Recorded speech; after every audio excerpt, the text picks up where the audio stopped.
What's cooking, Juventus fans? Welcome back to your old lady's favorite YouTube channel. Today we need to talk about it. Do we have a snake in our midst? Is there a snake in the grass at Juventus? Potentially with the move that Dybala is looking to make, as well as some new interesting names in the Mercado that Juventus are definitely looking at in the midfield, wingers, all over the place. Stick with us. We'll fill you in today.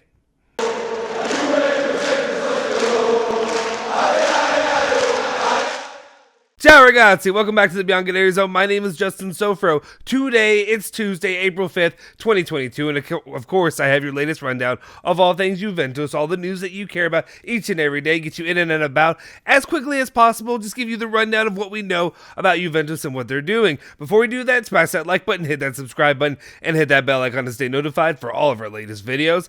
Let's just jump into it because it's a packed show, and we have a lot to talk about today. And of course, the very first news story of the day is what I had to talk about.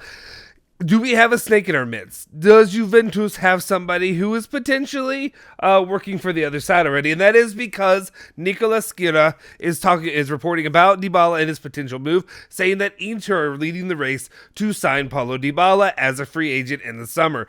Loyola prefers the Nerazzurri.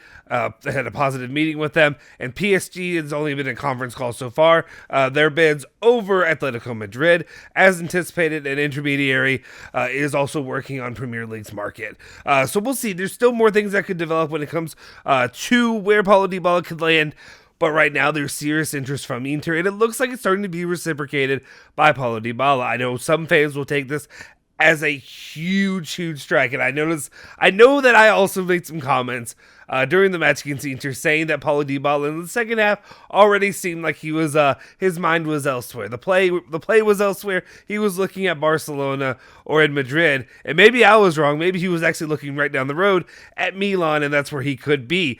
I know a lot of fans are not going to be happy about that. I know how a lot of fans feel about former Juventus players going to play for the enemy. This is a situation that's a little bit, when I say difficult, it's hard for me. I can't really fault the kid. We're going to talk about this later in the live today, so make sure you tune into that. But it's difficult a bit for me right now to fault Paulo Dybala if he wants to stay in Italy overall, and if he likes what Inter has to offer.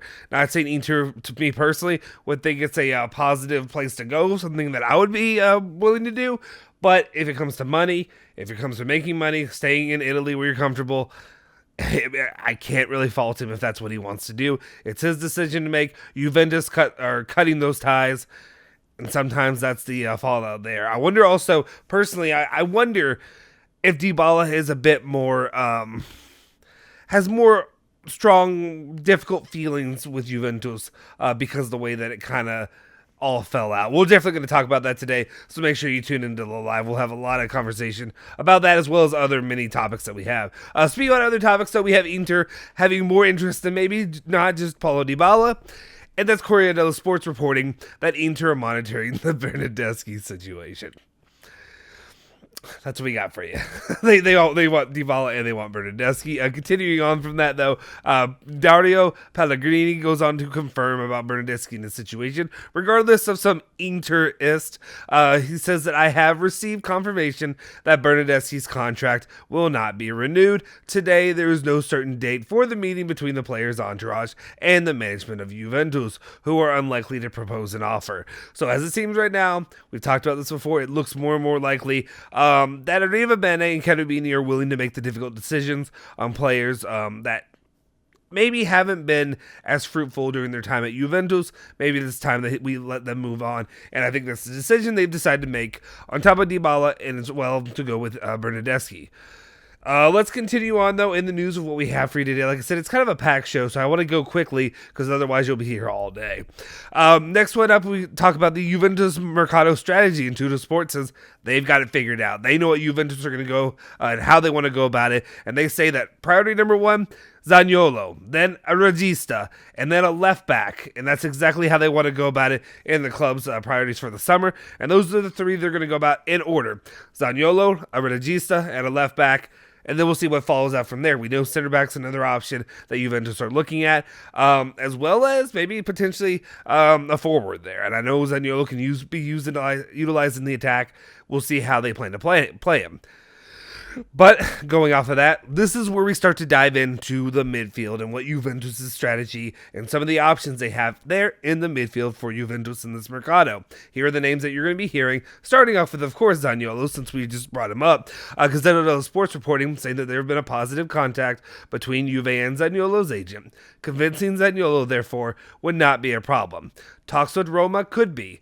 The most likely formula should be that of the loan with an obligation similar to that of Manuel Locatelli. So Juventus seem to think that if for some reason Roma and Zaniolo continue to have difficulties in their relationship and riding the ship or whatever you want to call it, the relationship, if you will. Okay, that was cheesy. I'm gonna cut that out, but I'm really not. Anyway, as it stands, if they can't find a way to mend fences with each other, more than likely they're going to end up being okay with letting him go, and this would be their opportunity to make a little bit of money off of it. I still think obviously the numbers, 70 to 50, even to me like a 40 would be a little bit outrageous. I think closer in the 30 range, 25-30 range, seem more acceptable. We'll see, especially given that there's only 1 year left. We'll see what they ended up coming down to in the end. Next up, we have another midfield target, and that's Nicola Sciella, who's saying that Juventus will make a midfield splash in the summer. Cherubini and Allegri are crazy about Milinkovic-Savic to get him from Lazio. However, 70 million euros is needed. Manchester United and PSG are also following him, who, like Juve, have already talked to Kesman, his agent. So definitely there's going to be, you would expect, obviously, with the likes of Milinkovic-Savic. He's another one that I'm operating under the feeling that I just don't see. I know people aren't going to like to hear it, but I don't see SMS happening. If it does happen, I would love to be flabbergasted and shocked and be excited, and we'll celebrate it on the channel, you trust me. But I just see it difficult to happen, especially with Lotito, to work out some deal with him, as well as they want so much money, 70 million euros. And he kind of, to me, I kind of felt like that ship almost sailed when SMS decided to make the decision to renew with Lazio, and he did. Manchester United and PSG probably can spend, I want to say they can spend more, but they can definitely throw some money at it and see what happens. All right, continuing talking about money and talking about midfield players, we continue on, and that's with Paul Pogba. Of course, we have to talk about him. He is one of the main targets for the Mercado. Tutto Sports reporting saying that Pogba to Juve is an uphill road. He is currently on 13 million euros and must reduce his salary if he wants to return. It is for this reason that Juventus is looking at other players also. Obviously, we're covering them all here, right now, right? So we start off with that, but then we have a report from Manchester News, and Manchester News on Twitter. I don't know if this is a great source or not, but it's a source out there that is reporting saying that PSG have made an offer to Paul Pogba with a lower wage proposal than Manchester United has. He is open to join PSG, but for now, he seems to prefer a return to Juventus. I think definitely if PSG are not willing to meet the the financial I would say investment that Manchester United is willing to cover, I think then that becomes a bit of a proposal that Juventus definitely can get their hands on, because if he's going to take a pay cut, I think he'd rather go to what seems to be his preferred home, right? And Allegri, his father and son reunited, but also just going back to Allegri, going back to Turin, going back to Juve, who he loves, all of these things seems to put Juventus in a better position than PSG. If this is true, if that does seem to be how it works out, that will work out much better for Juventus and their chances of bringing him back to the club. But that's not it when it comes to the midfield. We have two more names I'm going to throw out there. I'm not going to go too deep into them, but we will talk about them later on the live, I'm sure. First up we have is Giacomo Jacobellis, who's reporting saying that Juventus have made an inquiry about Carlos Soler. The Valencia midfielder is one of the Bianconeri's targets to reinforce the midfield next season. His current contract expires in 2023. So that's one option that Juventus could look at, as well as another one, and that's what we have right here, is Daniele Longo, who is reporting saying that Weigels, and I apologize if I probably butchered it regardless, because I always say these wrong. agent met Milan yesterday and Juve today. So he's another youth target there from, I think he's a German national team player. When I say youth, he's a younger player, a younger option for Juventus to look at there for the midfield. And those would be maybe some ones. I wonder if those would be the partners to the big get, or if maybe this is something that Juventus are thinking, if we have to go this route, this is the way that we go. It's something to monitor. Those are two more names in the midfield. Other names that Juventus could go ahead and get. Like I said, I told you this was going to be a pretty packed video with a lot of news that we're going through. I know I'm going through it quick, but that's what I'm trying to do here on the channel. All right, the next news that we have is kind of a, I don't want to say it's a bomb, but it's a surprising one that just popped up for Juventus fans, and we talked about it here on the channel about the potential of this happening. And it's Gazzetta dello Sport who is reporting that Di Maria is a player that the club is looking at. The free agent can play in different positions and could therefore be a good solution during the season.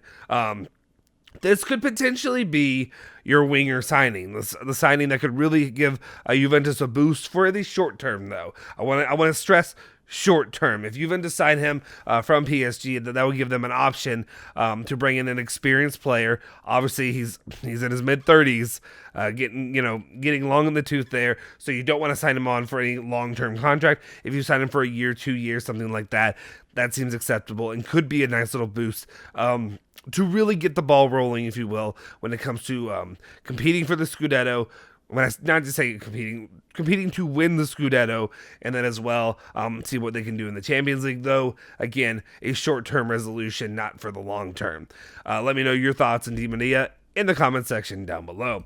All right, couple bit more quick hit pieces we have here is talking about Rudiger once again, and that is Gazzetta dello Sport is saying that Rudiger remains the #1 target to come in and replace Chiellini, who will retire or go to the MLS. First off, I say this all the time, but the one thing I do want to say is I get frustrated because I keep saying to replace Chiellini. I understand he's the captain and you have De Ligt already out there, but De Ligt was the player who is replacing Chiellini. It ain't Rudiger. Rudiger's not replacing Chiellini. Yeah, maybe right now when you're playing Chiellini and De Ligt side by side a lot and Bonucci's hurt and whatever have you, yeah, maybe that's why it's viewed that way. But I think right now he would be He would be the replacement option for Bonucci. And obviously, yeah, Chiellini's leaving, but it just frustrates me because I think that De Ligt is the counterpart that is replacing Chiellini. Let's not kid ourselves. Anyway, if Rudiger comes in, that would be one option, definitely right now, where it looks like that seems just, there's a little smoke there. I mean, obviously there's been smoke forever, so there's definitely fire there developing. We'll see what happens with Chelsea's situation. Are they going to clear that up? Is the government, or however the governing bodies there in the Premier League and Chelsea and in England, if they end up deciding to allow the club to be sold, and how they can do that, so that way some deals can be done. Renewing players, selling players, all that will determine, especially when it comes to him and Jorginho and their futures at Chelsea. All right. Next up, we're not just talking about we're also looking at attacking options. So not just defensive midfield and all that. We also have another option out there, and it's an old one, but it's persistent, I guess. Gazzetta dello Sport is reporting that Juventus are still following Dembélé from Barcelona, who is a free agent and has yet to start real talks with Barca over a new deal. Not a lot to say on this one because I wasn't super high on him last year. Many other times that he's been rumored before. Again, he's getting a little bit older. He's an older player, but it could be an option if you're looking for an attacker for maybe a short-term solution there for Juventus. Let me know, again, if you like that. If you agree with bringing him in, or if you think maybe go for looking at Raspadori, players like that, maybe more as your forward. And then finally, the last bit of news that we have for you today is Giacomo Scutiero is reporting that, and I didn't even see that this has happened until just now, Sciglio has been suspended for 1 game and fined €5,000 because at the end of the Inter-Juve match in the tunnel, he outed disrespectful and criticism to the ref. So I just want to take this time to say, Mattia Sciglio, thank you. Thank you for saying, well, I'm sure, I don't know the exact wording of what you said to the ref, but thank you for saying what is on all of our minds as fans. And, it's worth a suspension. They should be able to do the Calgary match without you. Hopefully. If they are not able to, we have bigger issues. But thank you for taking the time to give them a little bit of a piece of your mind that I think all of us wish that we could have done on that day. It was absolutely ridiculous, preposterous, and a farce what we witnessed from Serie A's referee. Throughout the entire match, but especially in that first half. It was an absolute farce.